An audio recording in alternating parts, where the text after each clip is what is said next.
Video upload করার পর views কি 100 বা 200-তে গিয়ে একদম আটকে যাচ্ছে।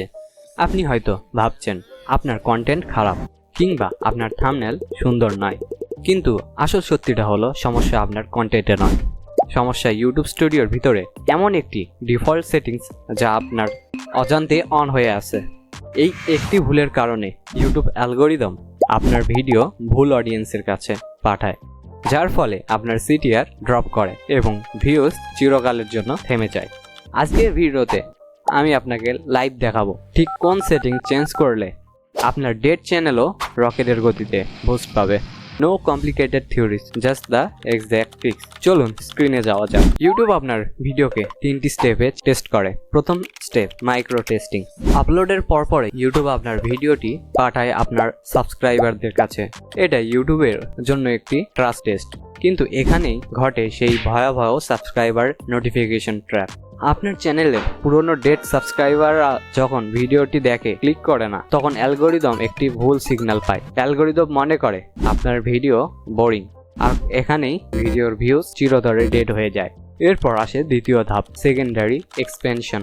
এখানে ইউটিউব আপনার ভিডিওটি ব্রাউজ ফিচারে পাঠাতে চায়, কিন্তু প্রথম ধাপের ব্যর্থতার কারণে আপনার সিটিআর এত নিচে নেমে যায় যে অ্যালগোরিদম দ্বিতীয় ধাপে যাওয়ার সাহসই পায় না। ফলাফল, আপনার ভিডিও 3 নম্বর ধাপে অর্থাৎ স্নোবল ইফেক্ট বা ভাইরাল হওয়ার স্তরের পৌঁছাতেই পারে না।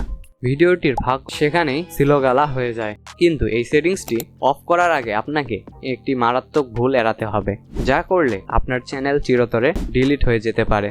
সেই ভুলটি কি এবং কেন তা এড়ানো জরুরি তা আমি এই 3 নম্বর ধাপে বিস্তারিত দেখাচ্ছি। ইউটিউব অ্যালগোরিদমকে বোঝাতে হবে যে আপনার ভিডিওটি এখন নতুন অডিয়েন্সের জন্য তৈরি। আপনি যখন published subscription, feed and notification subscriber অপশনটি অন রাখেন, তখন ভিডিওটি শুধুমাত্র সেই সব পুরনো সাবস্ক্রাইবারদের কাছে পৌঁছায় যাদের অনেকে হয়তো আপনার ভিডিওটি এখন আর দেখতে আগ্রহী নয়। ডেটা বলছে 98% নতুন চ্যানেলের এই ট্র্যাপে পড়ে। কেন জানেন? কারণ ইউটিউব যখন আপনার ভিডিও সিটিআর চেক করে, তখন তারা আপনার চ্যানেলের অডিয়েন্স সিগন্যাল দেখে। যখন আপনার ভিডিওটি শুধুমাত্র ভুল অডিয়েন্সের কাছে পাঠানো হয়, তখন সিটিআর তলানিতে থেমে যায়। অ্যালগোরিদম তখন খুব দ্রুত সিদ্ধান্তে পৌঁছায় ভিডিওটি ভালো না, একে আর প্রমোট করা যাবে না। এটা বন্ধ করার সহজ উপায় হলো অ্যালগোরিদমকে নতুন অডিয়েন্স খোঁজার সুযোগ করে দেওয়া। যখন আপনি নোটিফিকেশন অফ রাখেন, ইউটিউব বাধ্য হয়ে আপনার ভিডিও ব্রাউজ ফিচারের মাধ্যমে এমন মানুষের কাছে পাঠায় যারা আসলে আপনার টপিকের প্রতি আগ্রহী। এতে আপনার সিটিআর বাড়ে এবং ভিডিওর ভিউজ ডেড হওয়ার বদলে রকেটের গতিতে বুস্ট পায়। এখন আমি আপনাদের লাইভ দেখাচ্ছি কি করতে হবে। আপনার ভিডিও আপলোডের সময় এই ডিটেলস থেকে একদম নিচে স্ক্রল করে চলে আসুন। এইখান থেকে শো মোর, এটাতে ক্লিক করার পর একটু একদম নিচে চলে আসবেন এবং স্ট্যান্ডার্ড ইউটিউব লাইসেন্স, এটার নিচেই আপনি দেখতে পাবেন publish two subscription, feed and only subscriber. এটা আনচেক করে দিন।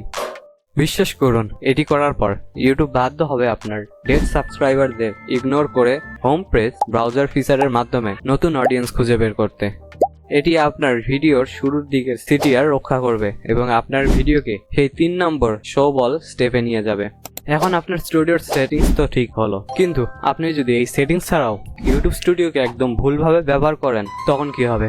আপনি যদি জানতে চান আপনি ইউটিউব স্টুডিও সঠিকভাবে ব্যবহার করতেছেন কি না, তাহলে আমার স্ক্রিনে দেওয়া ভিডিওটিতে এখনই দেখুন। এখানে আমি দেখিয়েছি 99% ক্রিয়েটর কোন ভুলটা করে। দেখা হচ্ছে পরের ভিডিওতে।